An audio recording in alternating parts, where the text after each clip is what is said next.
இதம் கன்னியாகுமரி மாவட்ட விளவங்கோடு தொகுதி உள்பட்டதான உதச்சிக்கோட்டை சாத்தரை பஞ்சாயத்தினுடைய குளத்து பேர் என்னென்னா கராயங்குளம். அந்த குளத்தில் நிலைமையை பாருங்கள். குளம் பராமரிப்புக்காக ஒதுக்கப்பட்ட கோடிகள் என்ன ஆச்சு?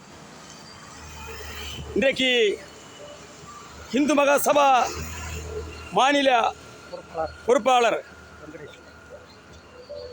ஸ்ரீ வெங்கடேசன் அவர்களும் அவருடைய தலைமையில் தமிழ்நாடு முன்னேற்றக் கழகத்தினுடைய நிறுவனத் தலைவரும் தமிழ்நாடு முன்னேற்றக் கழகத்தினுடைய மாநில மகளிர் செயலாளருடைய பிரேமா அவர்களும் சேர்ந்து நாங்கள் இந்த குளத்தை, இந்த ஏரியை நாங்கள் இன்றைக்கு கவர் பண்ணுறோம்.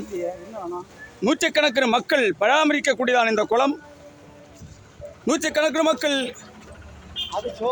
இரவும் பகலுமாகவே குளிக்கக்கூடியதான குளம். இந்த இடத்தை பொறுத்த விட்டும் தண்ணி கிடைக்காத ஒரு ஏரியா அந்த ஏரியா நீங்கள் பார்த்தால் வேடிக்கையாகவே தான் இருக்கிறது. பல ரீதியிலும் மனுக்கள் அளித்தார்கள் இவர்கள் எல்லாம். எத்தனை முறை மனுக்கள் அளித்தும் எத்தனை முறை போராட்டம் பண்ணியும் நடவடிக்கை எடுக்காத